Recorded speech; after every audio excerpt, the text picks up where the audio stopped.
Hi ನಮಸ್ತೆ, welcome to ಶುಭಾಮಧು ಅಡುಗೆಮನೆ.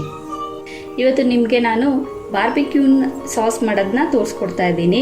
ಅದಕ್ಕೆ ಬೇಕಾಗಿರೋ ಇಂಗ್ರೀಡಿಯೆಂಟ್ಸ್ನ ನೋಡೋಣ. 4 ರಿಂದ 5 ಪೀಸು ಬಟರ್ ತೊಗೊಂಡಿದ್ದೀನಿ, ಸೋಯಾ ಸಾಸ್ ತೊಗೊಂಡಿದ್ದೀನಿ 1 ಸ್ಪೂನ್ ಅಷ್ಟು, 1 ಬೌಲ್ ಅಷ್ಟು ಟೊಮೆಟೊ ಸಾಸ್ ತೊಗೊಂಡಿದ್ದೀನಿ, 2 ಸ್ಪೂನು ವಿನಿಗರ್ ತೊಗೊಂಡಿದ್ದೀನಿ, 3 ಸ್ಪೂನ್ ಅಷ್ಟು ಜೇನುತುಪ್ಪ ತೊಗೊಂಡಿದ್ದೀನಿ, 2 ಸ್ಪೂನು ರೆಡ್ ಚಿಲ್ಲಿ ಸಾಸ್ ತೊಗೊಂಡಿದ್ದೀನಿ, ಶುಂಠಿ ಬೆಳ್ಳುಳ್ಳಿ ಪೇಸ್ಟ್ 1 ಸ್ಪೂನ್ ತೊಗೊಂಡಿದ್ದೀನಿ, ಮತ್ತು ಕಾಳು ಮೆಣಸಿನ ಪೌಡರ್ ತೊಗೊಂಡು, ಚಿಲ್ಲಿ ಪೌಡರ್, ಸಾಲ್ಟು ರುಚಿಗೆ ತಕ್ಕಷ್ಟು.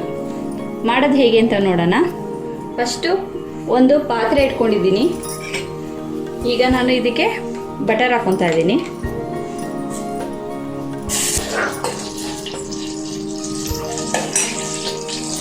ಬಟರ್ ಮೆಲ್ಟ್ ಆದಮೇಲೆ ನಾನು ಇದಕ್ಕೆ ಟೊಮೆಟೊ ಸಾಸ್ ಹಾಕ್ಕೊತಾ ಇದ್ದೀನಿ.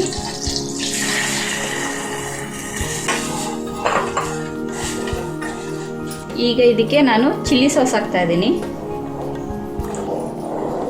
ಈಗ ಶುಂಠಿ ಬೆಳ್ಳುಳ್ಳಿ ಪೇಸ್ಟ್ ಹಾಕ್ತಾ ಇದ್ದೀನಿ.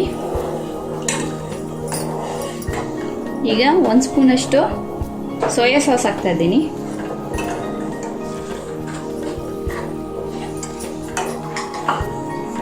ಒಂದೂವರೆ ಸ್ಪೂನ್ ಅಷ್ಟು ಪೆಪ್ಪರ್ ಪೌಡ್ರ್ ತೊಗೊಂಡಿದ್ದೀನಿ, ಮತ್ತು 1.5 ಸ್ಪೂನ್ ಅಷ್ಟು ರೆಡ್ ಚಿಲ್ಲಿ ಪೌಡರ್ ತೊಗೊಂಡಿದ್ದೀನಿ, ಮತ್ತು ಉಪ್ಪು ರುಚಿಗೆ ತಕ್ಕಷ್ಟು.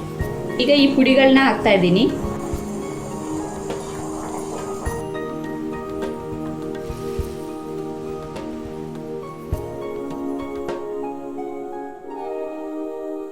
ಈಗ ಜೇನುತುಪ್ಪ ಹಾಕ್ತಾ ಇದ್ದೀನಿ.